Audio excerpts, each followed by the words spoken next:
کہ کوئی تنگ نہیں کرتا ان کو پتا ہے یہ ٹیکس ہے اتنا دو، آرام سے محنت کرو، کام کرو، آپ کو فائدہ ہوگا۔ تو جو سب سے ضروری چیز پاکستان میں قانون کی حکمرانی قائم کرنا ہے، رول آف لا قائم کرنا ہے۔ یہ مجھے بڑے لوگوں نے میرے سے پوچھا کہ جی یہ آپ کیسے قائم کریں گے؟ یہ میں 26 سال سے کوشش کر رہا ہوں۔ میں نے لوگوں کو میرے سے جب بات کرتے ہیں کہ جی عمران صاحب دیکھیں آپ یہ اپوزیشن ہے، آپ ان سے بات کیوں نہیں کرتے؟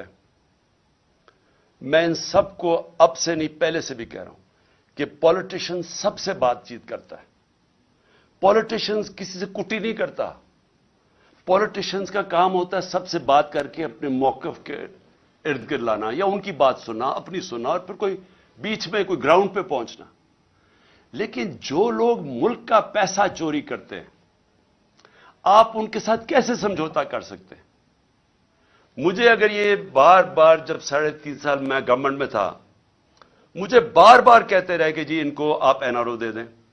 جنرل باجوہ نے کہا کہ ان کو این آر او دے دو۔ وہ جب میں ان سے بات کر رہے ہیں ہم نے فیٹف کا بل پاس کرنا ہے، وہ کہتے جی این آر او دے دو۔ میں این آر او نہیں دے سکتا کیونکہ میرا پیسہ انہوں نے نہیں چوری کیا، پیسہ عوام کا چوری کیا ہے۔ میں کون ہوتا ہوں کہ عوام کا پیسہ ان کو معاف کر دوں؟ اور جب آپ ان کو معاف کرتے ہیں تو باقی چوروں کو کیوں پکڑتے ہیں؟ پھر جیلوں میں بیچارے غریب لوگ کیوں پھنسائے ہوئے ہیں؟ میں سب سے بات کرنے کے لیے تیار ہوں، سب سے سمجھوتا کرنے کے لیے تیار ہوں، کیونکہ جو آگے پاکستان کے حالات ہیں، میں پھر سے کہہ رہا ہوں کہ ساری قوم کو مل کے ان کا مقابلہ کرنا پڑے گا۔ میرے اوپر قاتلانہ حملہ ہوا، مجھے پتہ ہے کس کس نے حملہ کیا، میرے اوپر حملہ ہوا، میں معاف کرنے کے لیے تیار ہوں ملک کی خاطر، کیونکہ ہمارے نبی صلی اللہ علیہ وسلم نے جن کے ہم امتی ہیں، انہوں نے جب فتح مکہ ہوا تو انہوں نے جن لوگوں نے ان کے اوپر ظلم کیا تھا انہوں نے سب کو معاف کر دیا۔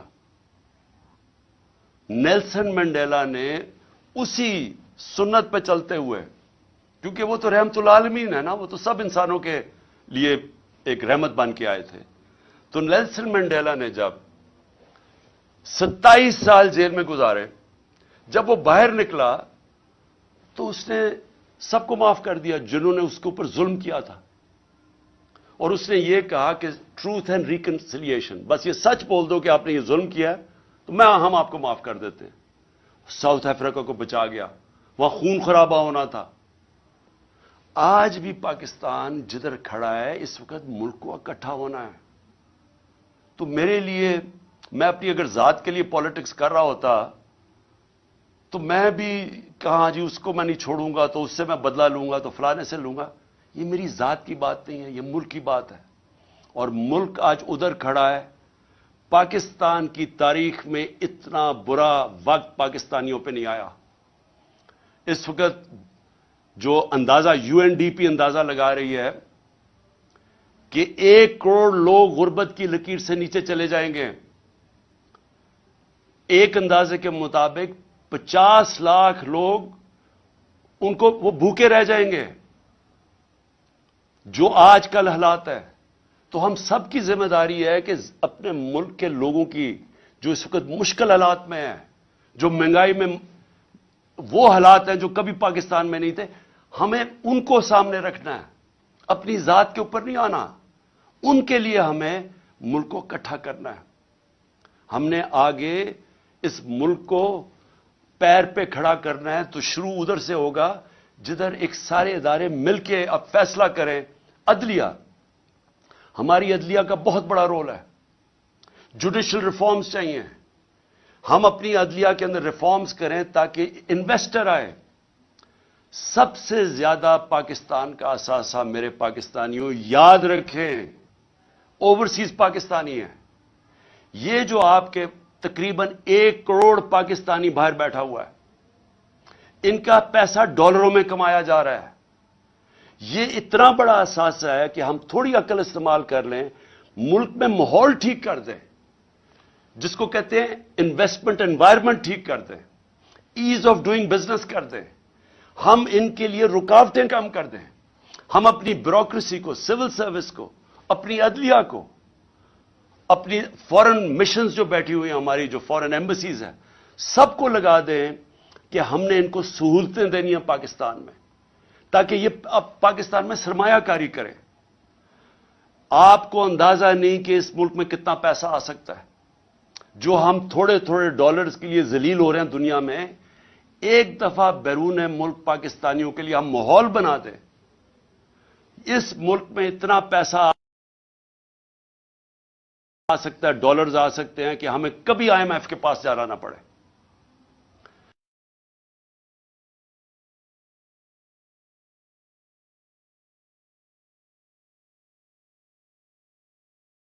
آپ کو میں ابھی بلومبرگ, ایک وہ میگزین ہے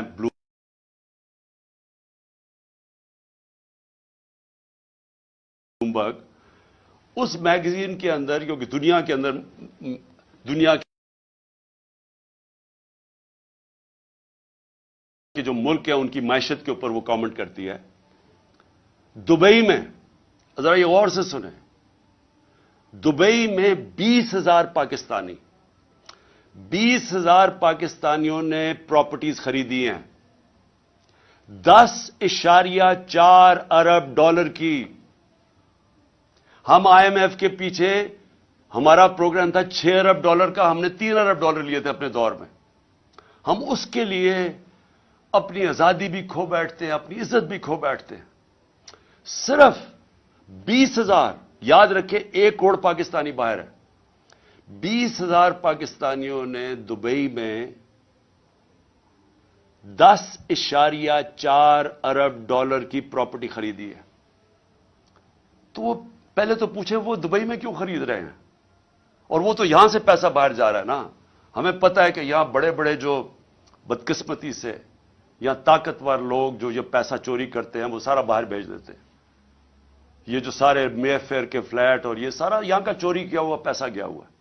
تو میں تو صرف دبئی کی بات کر رہا ہوں, میں تو یورپ کی نہیں بات کر رہا, میں امریکہ کی نہیں بات کر رہا, میں انگلینڈ کی بات نہیں کر رہا, لندن میں کتنی پراپرٹیز ہے پاکستانیوں کی اس کی بات نہیں کر رہا, میں تو صرف دبئی کی بات کر رہا ہوں.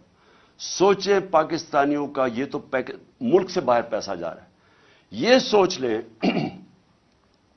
کہ ان 1 کروڑ پاکستانیوں میں سے اگر 5 لاکھ پاکستانی فیصلہ کریں پاکستان میں سرمایہ کاری کرنے کا, میں آپ کو یقین دلاتا ہوں کہ پاکستان کے ڈالر کا مسئلہ حل ہو جائے گا. لیکن اس کے لیے رول آف لا, قانون کی حکمرانی, وہ ماحول بنانا پڑے گا جس میں ان کے لیے آسانیاں ہم پیدا کریں تاکہ وہ پیسہ اپنا لے کے آئیں. اور یہ دنیا میں جب ویتنام, یہ جو ملک آگے بڑھے ہیں, ان ساروں نے ماحول پیدا کیا جدھر سے باہر سے انویسٹمنٹ آئی. لیکن ان کے پاس, ان کے لوگوں نے نہیں کی, انہوں نے تو چائنیز انویسٹمنٹ لے کے آئے ویتنام میں. ہمارے پاس تو یہ ہمارا اثاثہ بیٹھا ہوا ہے, ہم نے صرف ماحول ٹھیک کرنا ہے, ہم نے ان کے لیے آسانیاں پیدا کرنی ہیں, ہم نے اس ملک کے اندر انصاف قائم کرنا ہے. اور انصاف کا مطلب قانون کے سامنے سب ایک برابر. جب تک یہ نہیں ہوگا یہ ملک آگے نہیں بڑھ سکتا. میں آپ کو بار بار نبی صلی اللہ علیہ وسلم کی جو حدیث ہے کہ تمہارے سے پہلے بڑی قومیں تباہ ہوئی, جب طاقتور چوری کرے اسے نہ پکڑو اور کمزور کو جیلوں میں ڈالو, وہ قوم تباہ ہو جاتی ہے. یہ ہماری تباہی کا سب سے بڑا مسئلہ آج یہ ہے کہ طاقتور چوری کر کے کہتا ہے این آر او دے دو, نہیں تو ہم تمہاری گورنمنٹ نہیں چلنے دیں گے, اور ہم صرف چھوٹے چوروں کو جیل میں ڈالتے ہیں, ملک تباہ ہو جاتا ہے. تو سب جو ان ساری چیزوں کو ایک اگر پوائنٹ سب سے زیادہ وہ ہے قانون کی حکمرانی, رول آف لا. تو آخر میں اور اس میں اور میں بتا دوں, ہم ٹیکس ریفارمز کر رہے تھے, ہم ایف بی آر کو ٹھیک کر رہے تھے, ٹیکنالوجی لے کے آ رہے تھے, ہم نے ٹریک اینڈ ٹریس سسٹم بنا دیا تھا, ہم نے آرٹیفیشل انٹیلیجنس کے ذریعے ہم نے 35 ملین ٹیکس پیئرز کو آئیڈینٹیفائی کیا تھا جو مزید جو ٹیکس نہیں دے رہے تھے لیکن ان کے پاس وسائل تھے. تو ہم نے آرٹیفیشل انٹیلیجنس کے ذریعے ان کو آئیڈینٹیفائی کیا. تو اور آہستہ آہستہ ہمارے پاس تو ابھی صرف 25 لاکھ 20-25 لاکھ ٹیکس پیئر والے لوگ ہیں. 22 کروڑ میں صرف 25 لاکھ لوگ ٹیکس دیتے ہیں. تو ہم نے یہ جو تقریباً 3.5 کروڑ لوگوں کو آئیڈینٹیفائی کیا تھا. اگر ہم ان کو ٹیکس میں لے آئیں تو ہماری آمدنی میں اور اضافہ ہو جائے گا, ہماری انویسٹمنٹ آ جائے, ڈالرز آ جائیں گے, ہماری ایکسپورٹس آہستہ آہستہ جو ہم بڑھا رہے تھے اور ان کو انسینٹیوائز کریں اس میں ڈالرز میں اضافہ ہو جائے گا. تو آخر میں اور پھر مدنیات, ہم نے کبھی اس کے اوپر زور ہی نہیں دیا. ایک تو بڑا غلط کیا کہ سارے صوبوں کے اندر منرلز کی جو